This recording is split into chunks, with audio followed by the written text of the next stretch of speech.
Vamos abrir o texto sagrado, irmãos?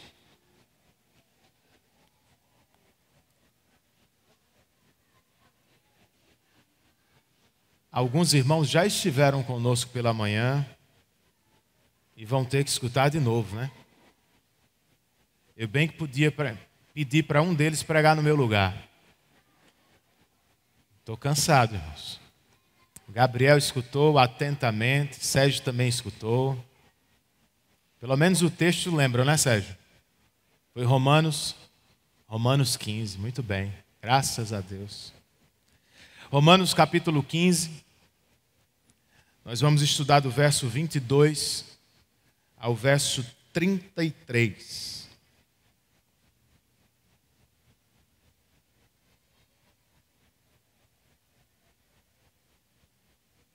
Na mais conhecida fantasia de Tolkien, O Senhor dos Anéis, Valfenda é um refúgio élfico de tirar o fôlego. E também é chamada de a última casa hospitaleira para os viajantes da Terra-média. Nas palavras de Bilbo, um hobbit, essa casa era perfeita. Não importava se você gostasse de comer, de dormir, de trabalhar, de contar histórias, de cantar, ou de apenas se sentar para pensar melhor no que fazer, ou de uma mistura agradável de tudo isso. Meramente estar ali era cura para cansaço, medo e tristeza. Quem não gostaria de viver algo assim, gente? Bem, eu não sei vocês, mas eu canso de vez em quando. Eu também desanimo. Eu até penso em desistir às vezes. Em dias assim, onde recarregamos as baterias espirituais? Em que refúgio podemos nos esconder apenas para descansar um pouco? Para onde corremos? Ou a quem buscamos a fim de relaxar, descansar, desfrutar a vida? Segundo o texto que vamos estudar, a igreja do Senhor Jesus Cristo é a resposta para estas perguntas. Vamos ler o texto? Romanos 15, verso 22 ao verso 33. O apóstolo Paulo escreve: essa foi a razão porque também muitas vezes fui impedido de visitá-los. Mas agora, não tendo mais campo de atividade nestas regiões, e desejando há muitos anos visitá-los, penso em fazê-lo quando em viagem para a Espanha, pois espero que de passagem eu possa vê-los, e que vocês me encaminhem para lá, depois de haver primeiro desfrutado um pouco a companhia de vocês. Mas agora estou de partida para Jerusalém a serviço dos santos, porque a Macedônia e a Acaia resolveram levantar uma coleta em benefício dos pobres dentre os santos que vivem em Jerusalém. Isto lhes pareceu bem, e de fato lhes são devedores. Porque, se os gentios têm sido participantes dos valores espirituais dos judeus, devem também servi-los com bens materiais. Tendo, pois, concluído isto, e havendo-lhes consignado este fruto, irei à Espanha passando por aí. E bem sei que, ao visitá-los, irei na plenitude da bênção de Cristo.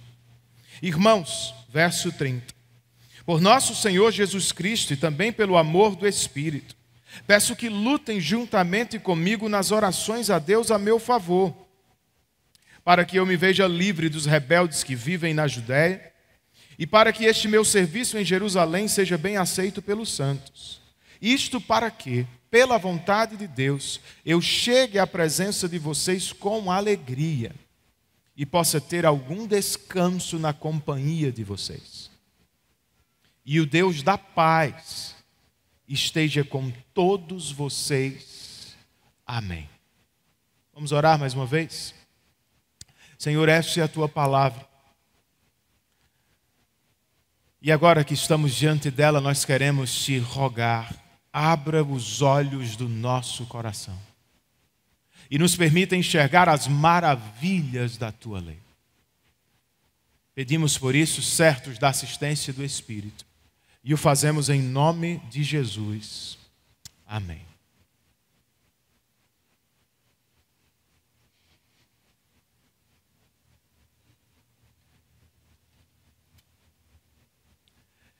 Depois de repartir com os crentes de Roma a sua política missionária, tornar o nome de Cristo conhecido onde ele ainda não havia chegado, o apóstolo agora se volta para os seus planos futuros.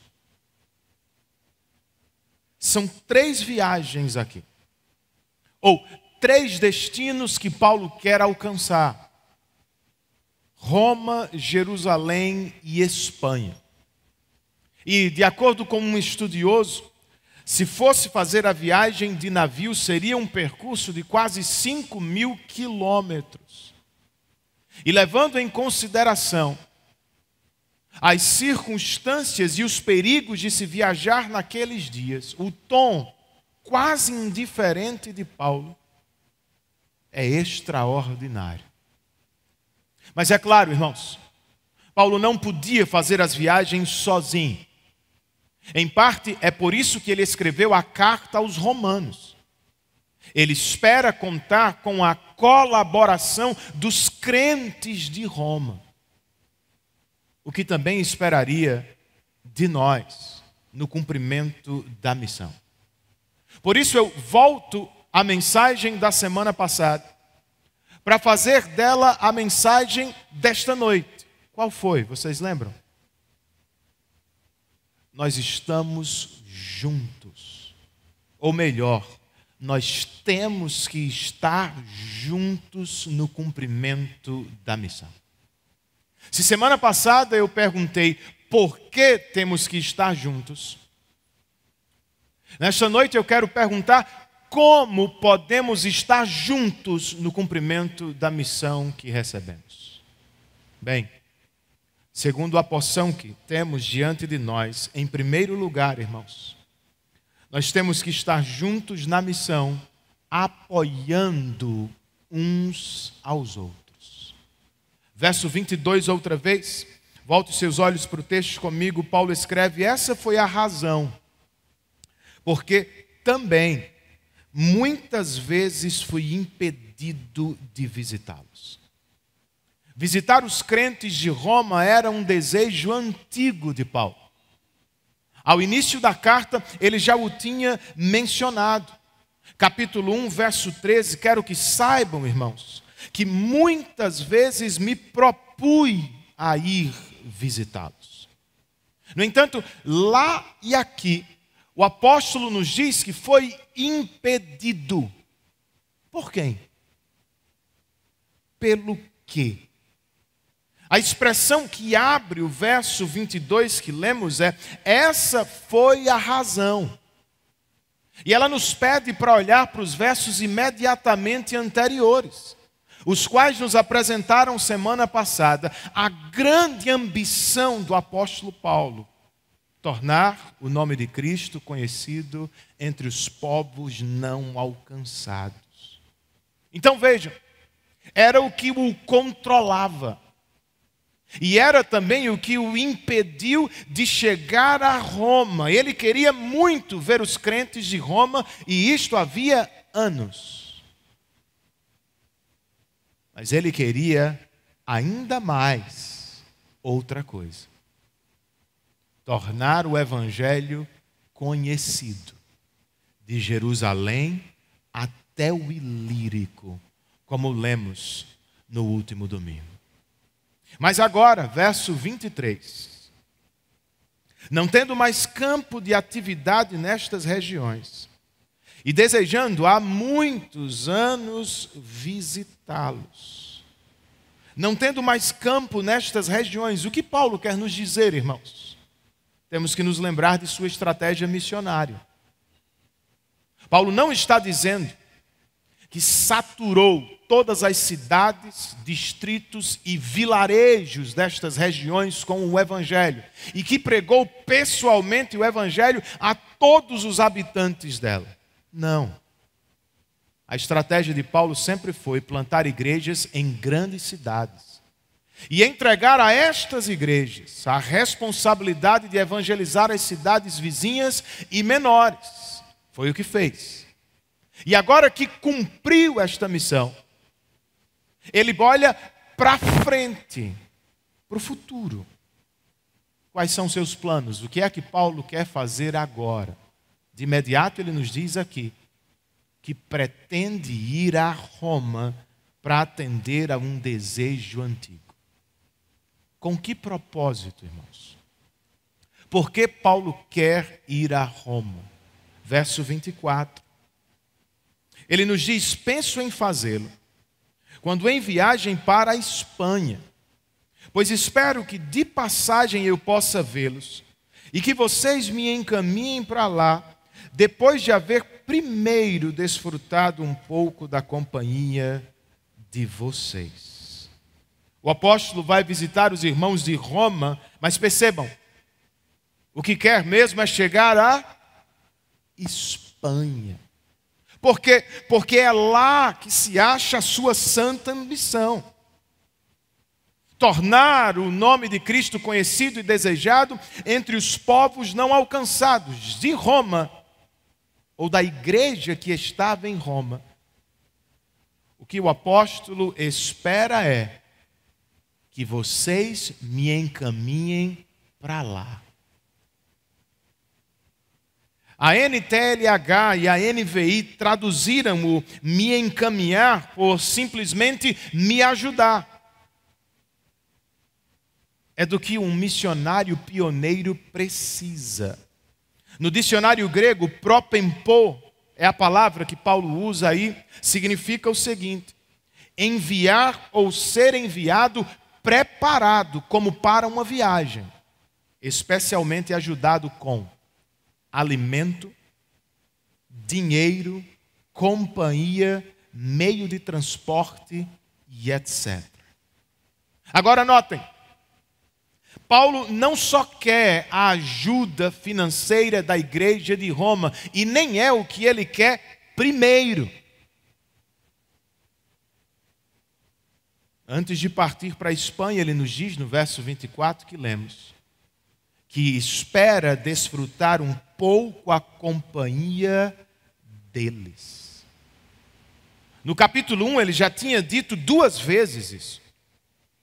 E agora no 15 ele o repete 3 vezes. E isso nos mostra que o interesse de Paulo não é ter apenas apoio financeiro da igreja de Roma. Ele também quer. Ele primeiro quer apoiar e ser apoiado emocional e espiritualmente. Antes de partir para a Espanha, perseguindo a sua santa ambição, Paulo precisa passar algum tempo com os irmãos de Roma para desfrutar, para descansar, para aproveitar entre eles. Aqui temos instruções, irmãos, para missionários e aspirantes ao ministério, bem como para crentes de igreja local. Missionários e aspirantes, vejam, a igreja local não pode ser usada meramente como um trampolim. Você não pode fazer da igreja um meio para se chegar ao campo tão desejado, não. Porque a igreja é sua família de fé. São seus irmãos em Cristo, pessoas a quem você precisa conhecer, amar e servir. Como Paulo, antes de fechar uma parceria pensando na Espanha, você precisa entrar em parceria com os crentes em Roma, na igreja local. aos crentes ou aos membros da nossa igreja local, o que eu quero lembrar é o seguinte: nossos missionários não são números, não são itens no relatório financeiro. São nossos irmãos na fé. São irmãos a quem precisamos conhecer, amar e servir. Por graça de Deus, nós temos tido o privilégio, essa é uma das minhas maiores alegrias enquanto pastor desta igreja. Nós temos tido o privilégio de ver nascer, de participar da formação e de enviar várias pessoas ao campo missionário. Digam-me vocês, isso é ou não é um privilégio? Grande, irmãos. Mas eu tenho para mim que isso também aumenta a nossa responsabilidade. Porque como vamos esquecer nossa família de fé? Como podemos abandonar aqueles que são membros da nossa igreja local? Claro que não, irmãos. Nós os enviamos ao campo. Logo temos que lembrar deles, orar por eles. Temos que apoiá-los, visitá-los quando possível. E quando estiverem entre nós, nós precisamos oferecer aos missionários abrigo, descanso, refúgio. Porque já já eles voltarão ao campo missionário. E quando acontecer, nós temos que ir com eles em parceria financeira. Não era a única coisa que Paulo queria da igreja de Roma, mas era algo que ele queria com a igreja de Roma. De igual modo, plantadores de igreja e missionários esperam estabelecer alguma parceria financeira com suas igrejas locais. E tem que ser assim. E nós não podemos esquecer, irmãos. Nem todos aqui irão ao campo distante. As pequenas e esquecidas cidades do Cariri e do Sertão, aos povos não alcançados do outro lado do Atlântico. Nem todos aqui irão, eu sei disso. Mas alguns terão que ir. Alguns como Paulo. Alguns como Felipe e Carol. Como João Vitor e Kélita.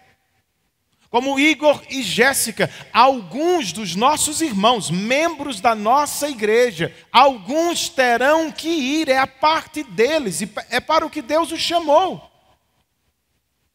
A nossa parte, entre outras coisas, é apoiá-los financeiramente.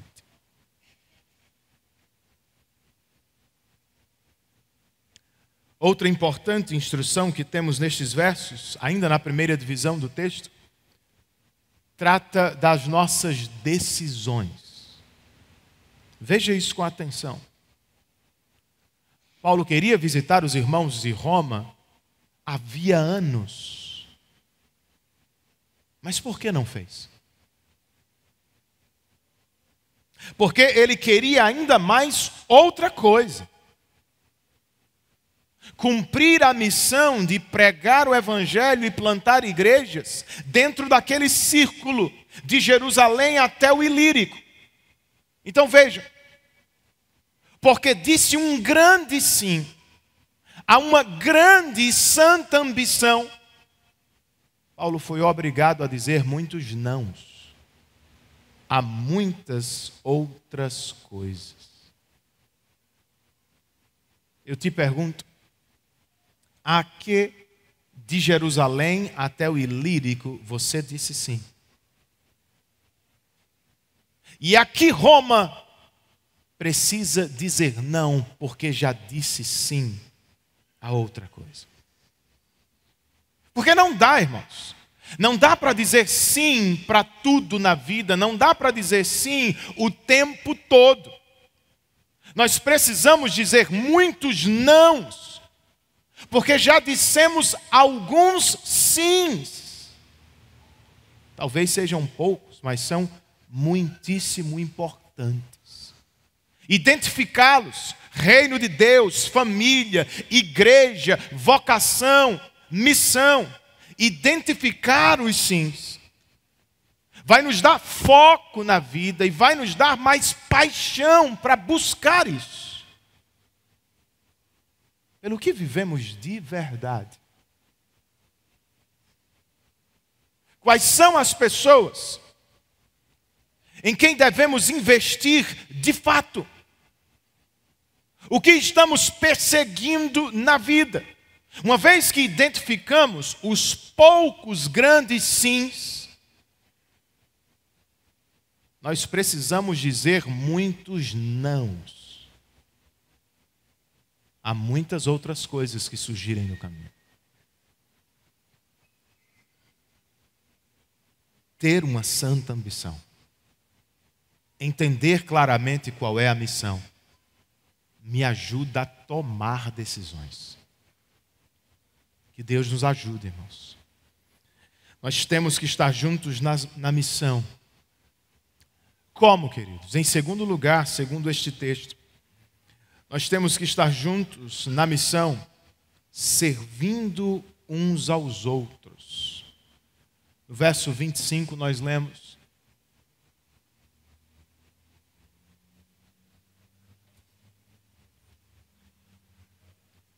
mas agora estou de partida para Jerusalém, a serviço dos santos.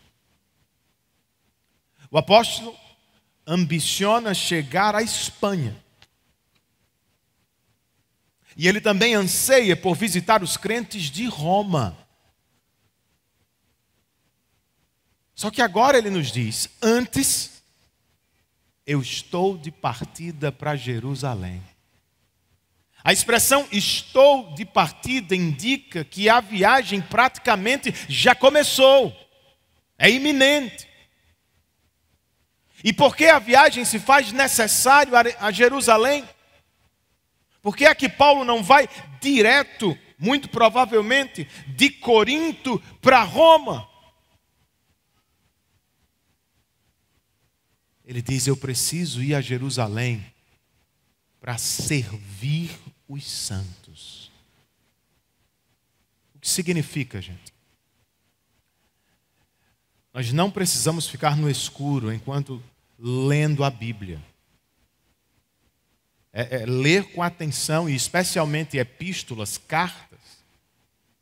O pensamento, ele é fluido, ele vai acontecendo, uma coisa leva a outra. Então a explicação está aqui, ninguém precisa ficar perguntando: meu Deus, o que é que significa servir os santos em Jerusalém? Está aqui. Verso 25, Paulo nos diz que vai a Jerusalém servir os santos. E no verso 26 ele nos diz: por quê? Porque a Macedônia e a Acaia resolveram levantar uma coleta em benefício dos pobres dentre os santos que vivem em Jerusalém. Este é o serviço. Por Macedônia e Acaia, entenda: as igrejas da Grécia, do norte e do sul da Grécia. Estas, influenciadas por Paulo, especialmente pelo que ele escreveu aos Coríntios,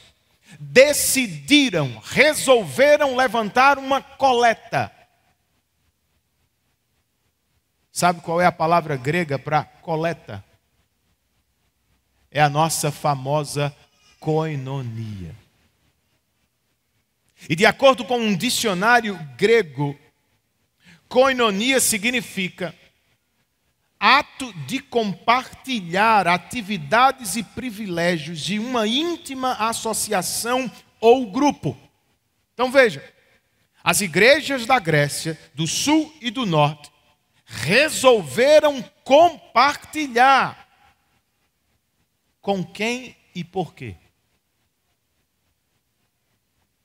Com os pobres dentre os santos que vivem em Jerusalém. Não sabemos ao certo o que aconteceu. Por que não sabemos? Porque o texto não diz. Então, uma vez que não sabemos, podemos conjecturar minimamente.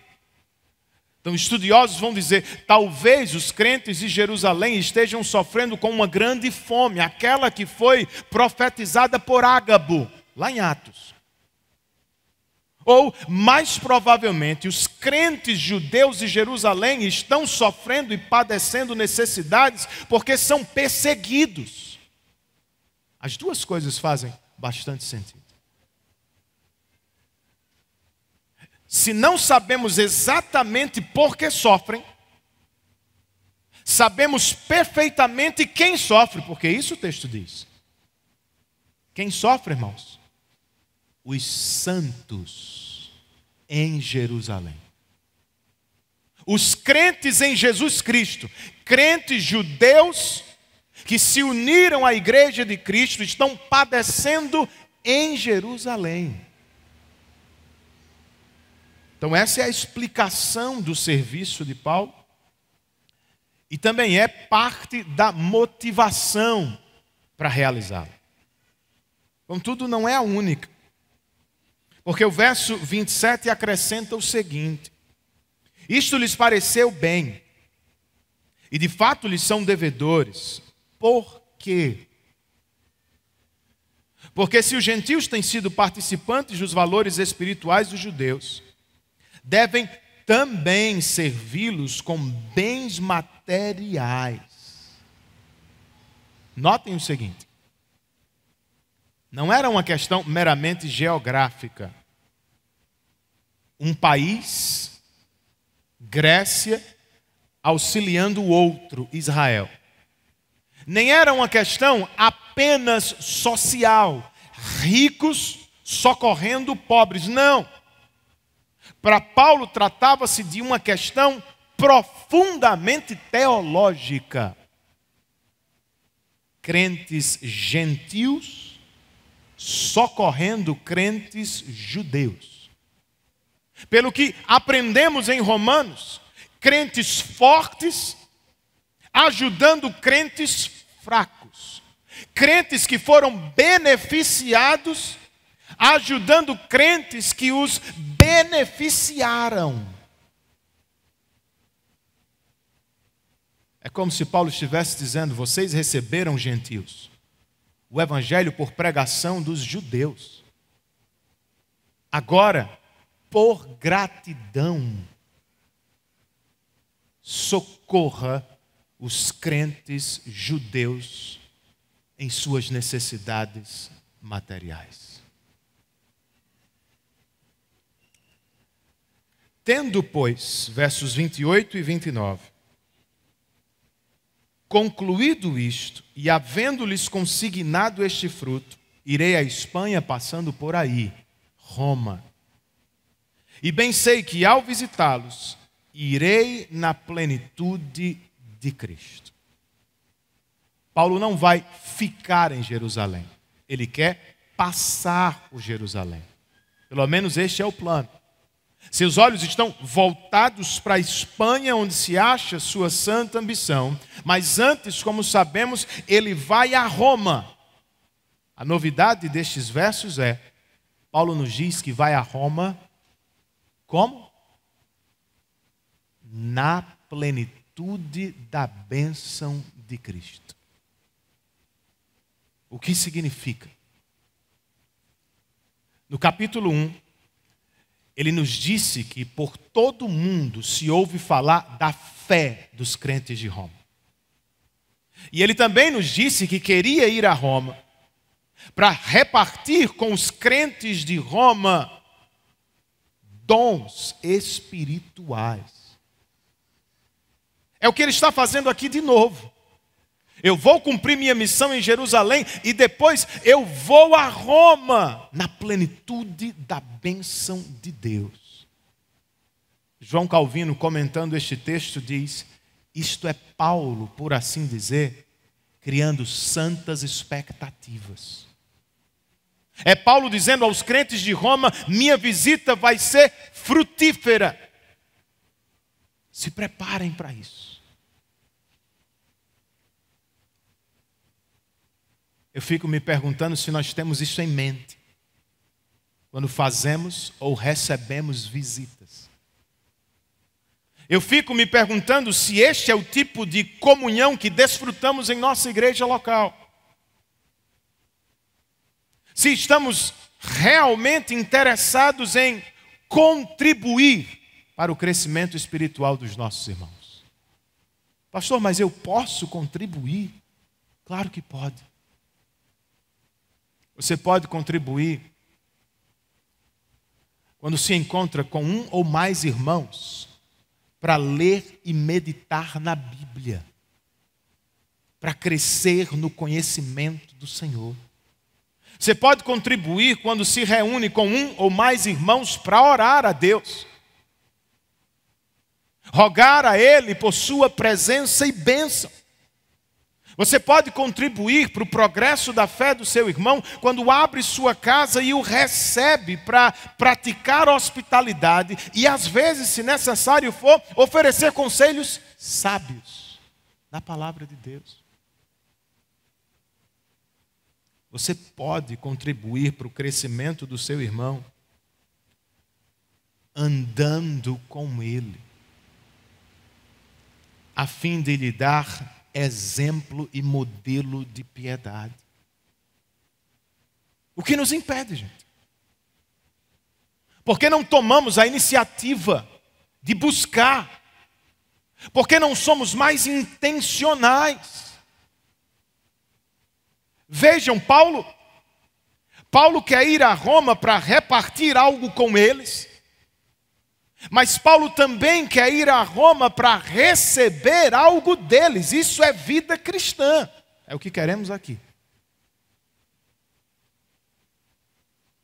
Nós não queremos ser um evento dominical. Não queremos que vocês sejam crentes consumistas. Nós não somos um evento. Nós somos uma família de fé. Nós nos reunimos aos domingos em um grande ajuntamento. E durante a semana em pequenos grupos visando a mesmíssima coisa. O que é que queremos aqui e nos encontros da semana? Crescimento espiritual. Que todos os crentes estejam crescendo. Um passo por vez. No conhecer e se submeter ao Salvador e Rei Jesus. Esse crescimento, a propósito, é visto na koinonia, que temos ou não temos. O que é koinonia, gente? É uma palavra bonita, os crentes amam koinonia, né? Mas koinonia não é bom dia, boa noite, isso é educação. Não precisa ser crente para ser educado, não. E a propósito, vocês já me ouviram falar sobre isso. Crente chato é um desfavor. Mas isso não é koinonia.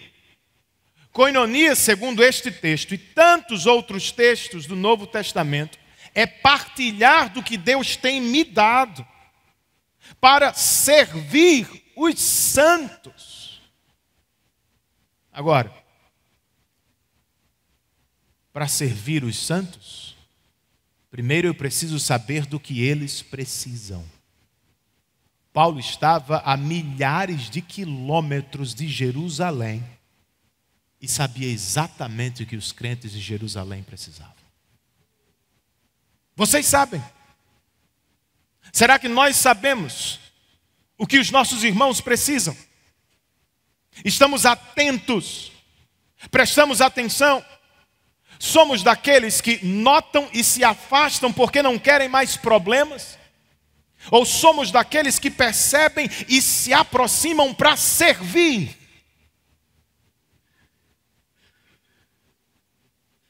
Visitando, ouvindo, conversando, encorajando, ofertando financeiramente. Falando deste último, irmãos, eu pergunto: temos servido uns aos outros com o que de material, Deus tem nos dado graciosamente. Vocês se lembram disso, né?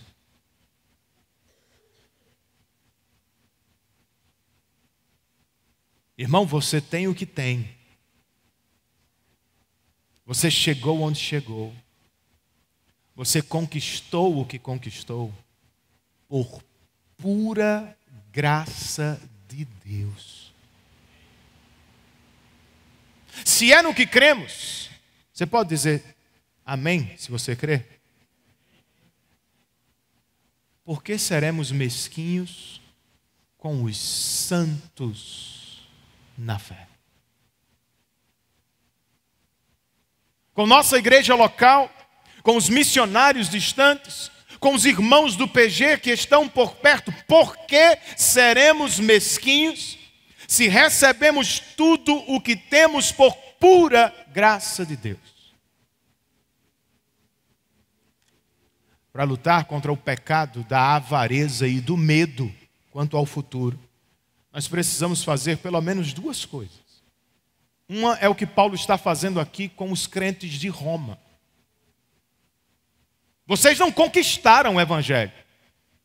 Vocês não chegaram ao Evangelho. Vocês não compraram o Evangelho. O Evangelho foi pregado a vocês pelos crentes judeus. Nós não compramos a salvação, irmãos. Não conquistamos a salvação. Não alcançamos a salvação. Nós a recebemos por pura graça de Deus. Somos o povo da graça. Devemos viver à luz da graça.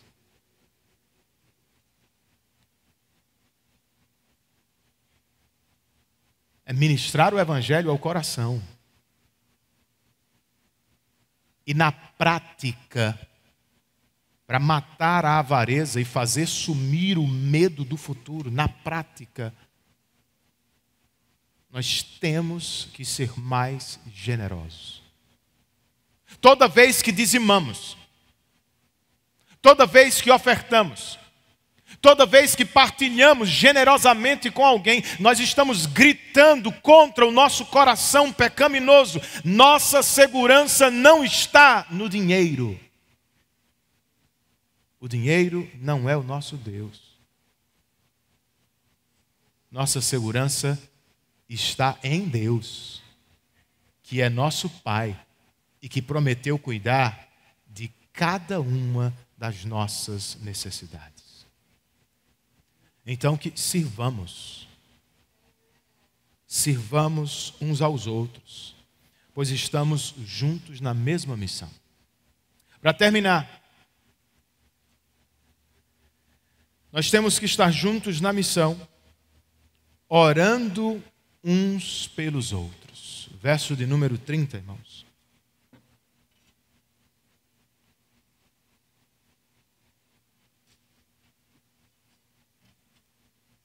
O apóstolo escreve: irmãos, por nosso Senhor Jesus Cristo e também pelo amor do Espírito, peço que lutem juntamente comigo nas orações a Deus a meu favor. Ao início da epístola, Paulo disse que orava constantemente pelos crentes de Roma. Deus é minha testemunha. Deus sabe que faço menção de vocês constantemente em oração. Ao final da epístola, aqui, é Paulo que pede oração aos irmãos de Roma. E eu acho isso uma bênção. Paulo não é um super-homem. Paulo não é a quarta pessoa da Trindade. Paulo é um apóstolo de Cristo para a igreja, mas ele também é um irmão em Cristo da igreja. E por isso ele está aqui pedindo oração. E não é o único lugar que ele pede oração. Aqui ele diz: peço que lutem juntamente comigo nas orações. Você já tinha pensado em oração como uma luta?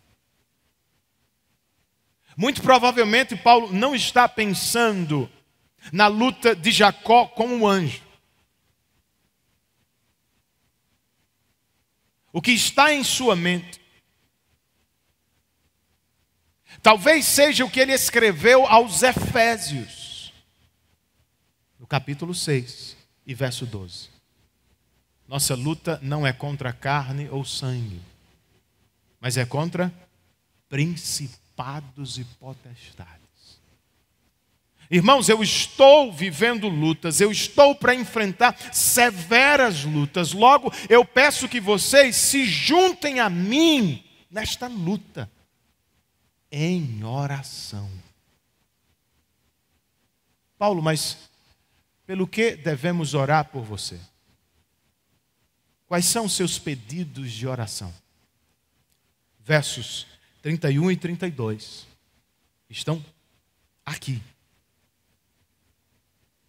Peço que lutem juntamente comigo nas orações. Verso 31. Para que eu me veja livre dos rebeldes que vivem na Judéia, e para que este meu serviço em Jerusalém seja bem aceito pelos santos. Isto para que, pela vontade de Deus, eu chegue à presença de vocês com alegria e possa ter algum descanso na companhia de vocês. São 3 para quê? Viram isso? Orem a Deus, primeiro, para que eu me veja livre dos rebeldes da Judéia. Dr. R.C. Sproul comenta, Paulo sabia que carregava um alvo nas costas e que sua cabeça estava sempre a prêmio. Orem para que eu me veja livre dos judeus que querem me matar. Orem para que, segundo, o meu serviço em Jerusalém seja aceito pelos santos. Orem pelos meus perseguidores e orem pelo serviço que eu vou prestar aos crentes, porque não era garantido que eles aceitassem. E não é só porque naturalmente nós temos dificuldade de aceitar ajuda. É porque aqui, lembrem-se da questão teológica, aqui está em jogo a unidade da igreja. Se os crentes judeus aceitarem a oferta dos crentes gentios, a unidade da igreja é fortalecida. Se os crentes judeus rejeitarem a oferta dos crentes gentios, a unidade da igreja é enfraquecida. Orem para que os crentes judeus aceitem a oferta. Terceiro, para quê? Orem para quê? Segundo a vontade de Deus, eu chegue à presença de vocês com alegria e possa ter algum descanso. É o que Ele quer. Até Paulo, né, irmãos, precisa descansar. Ele quer desfrutar de alegria e de descanso. Mas veja a humildade do apóstolo Paulo. Ele submete o seu desejo à vontade de Deus. Orem, irmãos, para quê? Pela vontade de Deus eu chegue a vocês. Por fim, ele fecha o capítulo com uma oração ou petição pelos crentes de Roma. Orem por mim, orem por mim, orem por mim. Verso 23, esta é a minha 33, esta é a minha oração por vocês. E o Deus da paz esteja com todos vocês. Amém. Versos assim por vezes nós passamos por cima. Corremos, não damos tanta atenção, pensamos, é só uma saudação final. Não deveríamos fazer isso com nenhum ponto, nenhuma vírgula da palavra de Deus, irmãos. Todas as palavras, todas as frases, todos os parágrafos foram inspirados pelo Espírito e, na Bíblia em português, preservados pelo Espírito. Tudo é importante. E se você se lembra, alguns parágrafos atrás, Paulo passou pelo menos 3 parágrafos trabalhando pela unidade dos crentes de Roma, porque na igreja de Roma havia o grupo dos crentes fortes e dos crentes fracos.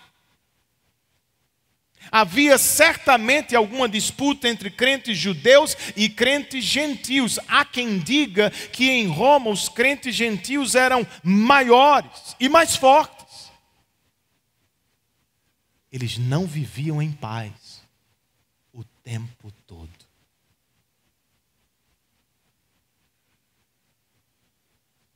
Não é sem propósito que Paulo ora para fechar o capítulo: e o Deus da paz esteja com todos vocês. Ele não disse com vocês, ele disse com todos. Este grupo, aquele grupo, que haja paz. Que o Deus da paz esteja com vocês, e ao final ele acrescentou um amém. É o desejo dele. Mas também é como ele implica os leitores. Paulo sabe que os seus leitores vão dizer amém, como vocês disseram. E que se disserem, estarão se comprometendo com o desejar a paz.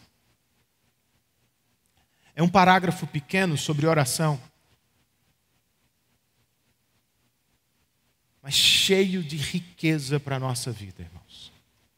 Por exemplo, praticamente falando, eu pergunto para vocês, por que não oramos mais? Por que é que quase sempre temos a impressão que deveríamos orar mais? Vocês pensam sobre isso? Conversam sobre isso nos pequenos grupos? Não é a única resposta, mas aqui nós temos uma resposta. E a resposta é: nem sempre vemos a vida cristã como uma luta. O pastor John Piper escreve: a vida é uma guerra. E a nossa fraqueza ao orar deve-se amplamente à nossa negligência a essa verdade. A oração não é um interfone doméstico, diz Piper, que usamos do primeiro andar para o térreo, para o nosso conforto. Não. A oração é um radiotransmissor no campo de batalha, para que possamos entrar em contato com o quartel. À medida que avançamos com o reino de Cristo na terra. Quando entendida assim, quando experimentada assim, diz o pastor John Piper, nós recebemos a importância da linha de frente do combate. E Deus recebe a glória, por ser um provedor ilimitado de tudo o que precisamos para a batalha. Ou você duvida que a vida cristã é uma luta? Os antigos puritanos diziam que nós estamos constantemente lutando contra um monstro de 3 cabeças. O mundo que nos assedia, a carne que nos habita e o diabo que nos cerca, rugindo, procurando a quem tragar. Nós não podemos nos esquecer desta realidade, irmãos. E por causa dela, nós deveríamos orar mais.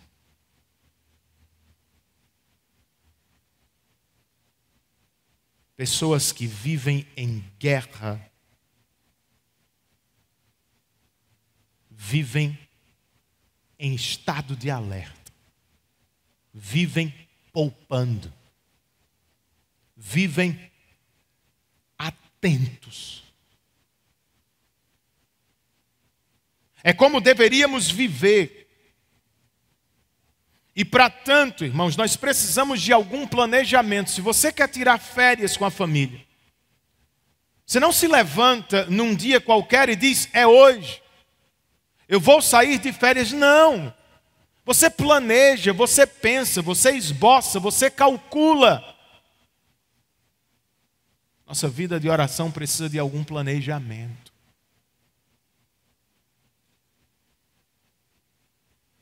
Você precisa pensar, qual é o melhor horário do meu dia para orar? E depois, qual é o melhor lugar da minha casa para orar? Precisa entrar na tua lista do que fazer amanhã, do que fazer durante a semana, do que é prioridade. Porque senão, nós vamos continuar deitando e levantando e sempre pensando, não estou orando como deveria.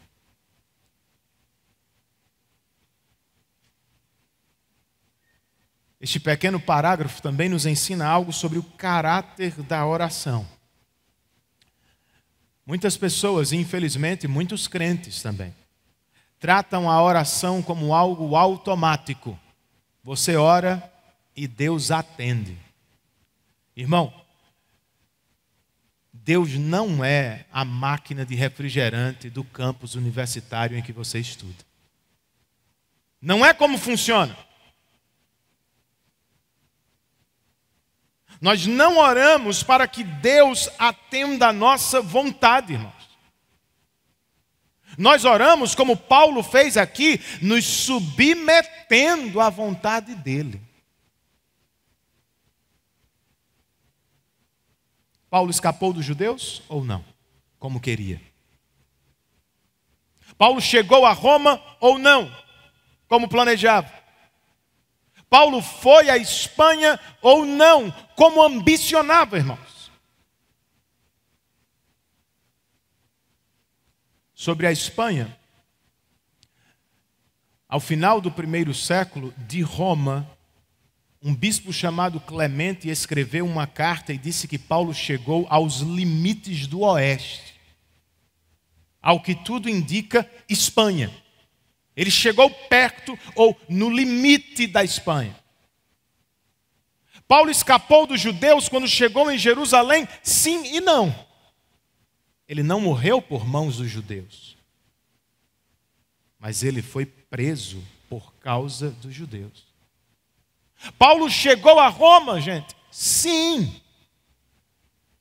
Mas não quando esperava. Nem como imaginava.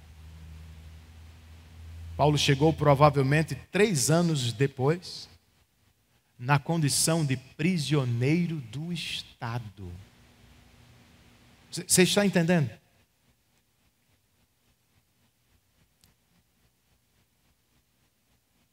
Se algo está expressamente revelado na Bíblia, promessas de Deus, mandamentos de Deus, exortações de Deus, nós podemos e devemos orar com precisão e confiança. O Senhor prometeu aumentar nossa fé, eu preciso me apropriar desta promessa e orar com confiança. Agora, se estamos tratando da vontade secreta de Deus, irmãos, para onde vamos, com quem vamos, o que vamos fazer amanhã, sejamos humildes como Paulo. Senhor, eu gostaria, eu amaria, mas eu me submeto à tua vontade. Nós oramos não para que a vontade de Deus se alinhe à nossa. nós oramos para que a nossa se alinhe à de Deus. Porque Ele é mais sábio, mais poderoso, sabe o que é melhor para cada um de nós. Para terminar, gente, notemos ainda o que Paulo quer, seja qual for a circunstância. O que Paulo quer mesmo é a experiência da paz de Deus. É do que nós precisamos. E aos crentes que aqui estão, para viver isso, nós precisamos conhecer a vontade de Deus na palavra e nos aproximar constantemente de Deus em oração. E se experimentamos esta paz, esteja você em Roma, Jerusalém ou Espanha, se experimentamos esta paz, é porque estamos em paz com Deus, em qualquer lugar, e sob o cuidado dEle. Aos não crentes que nos visitam, esta é a paz que você possivelmente anda buscando. Você pensou que a encontraria na promoção e não aconteceu. Você pensou que a encontraria na viagem e não aconteceu. Você pensou que a encontraria em um novo relacionamento e não aconteceu. Como canta U2, você ainda anda procurando o que não tem encontrado. Fez a tradução, a minha foi péssima, mas é aquela música mesmo. Mas a resposta está aqui, diante de você. O que você mais precisa na vida não é de uma nova coisa, nova pessoa, nova experiência. Não, o que você mais precisa na vida é de Deus. Só Ele pode te levar à experiência da paz. Ou do que os crentes do Antigo Testamento chamavam de Shalom. A experiência de plenitude, satisfação, felicidade, comunhão com Deus e com a vontade de Deus. E se está se perguntando quanto paga ou o que precisa fazer para ter esta paz, você nem paga nem faz. Tem que ser humilde o bastante para receber. Se não sabe, você é inimigo de Deus por natureza. Você nasceu sob a ira dele e por isso deseja o que é contrário a Deus. Você está na condição de não ter paz com ele. Só que se você está entre aqueles que Ele escolheu para salvar, Ele fez algo extraordinário para te dar a paz. Ele submeteu o seu próprio filho à agonia do Getsêmani. Se lembram disso? Jesus suando sangue. E horas mais tarde ao sofrimento terrível da cruz. Porque Jesus morreu, gente.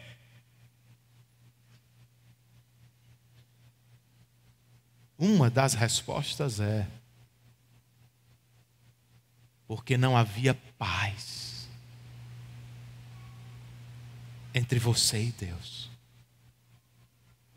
E Jesus a conquistou, assumindo os nossos pecados sobre si, pagando a nossa dívida, rasgando a nossa conta de culpa e nos dando o que era dele. Uma conta justa, limpa, pura, perfeita. Nada consta. Se estamos em Cristo, nada consta diante de Deus. Se sabe que é pecador e se quer ter paz com Deus, receba a oferta da graça que o Evangelho te dá nesta noite.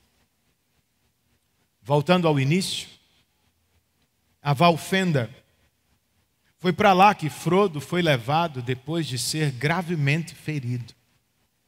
Em Valfenda, Frodo reencontrou amigos. Em Valfenda, ele recuperou a força. E em Valfenda, a coisa mais surpreendente deste lugar, Frodo descobriu sua missão na vida. Ele foi designado portador e destruidor do Anel. O anel poderoso que a todos controlava. Não sei se lembra, não sei se já assistiu o filme ou leu os livros, mas Frodo não é um homem forte, não é um elfo inteligente, não é um anão guerreiro. Ele é um hobbit. O menor dos seres, um ser pacato, caseiro, do condado. Não gosta nem de sair de casa. E toda a trama do primeiro livro do Senhor dos Anéis nos leva para ele. E para a pergunta como é que um hobbit vai realizar a mais dura missão. O que de melhor acontece em Valfenda, no primeiro livro, dá título ao livro. Nasce lá a Sociedade do Anel. 2 homens, um elfo, um anão, um mago e 4 hobbits.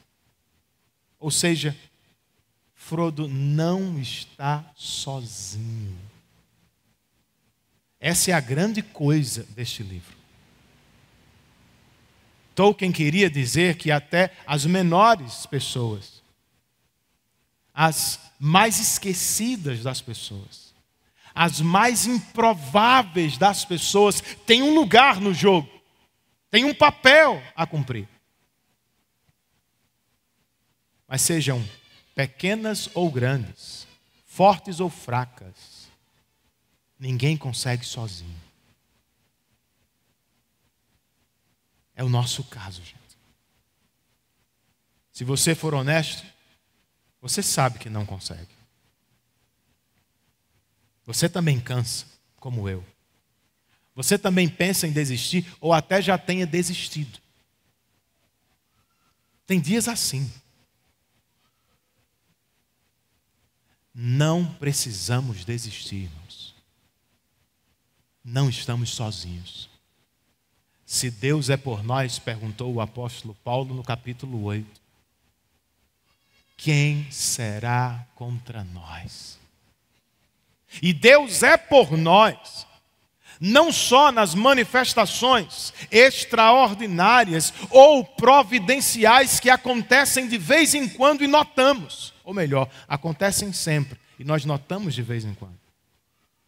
Deus é por nós, nos dando uma sociedade, nos dando uma igreja, nos dando irmãos e irmãs que se unem a nós no cumprimento da nossa missão. Juntos nós somos mais fortes. Juntos nós vamos cumprir esta missão para a glória de Deus e para a alegria eterna dos nossos corações. Curve a sua cabeça, feche os seus olhos e converse com o Senhor por alguns minutos, respondendo à palavra que você ouviu nessa noite.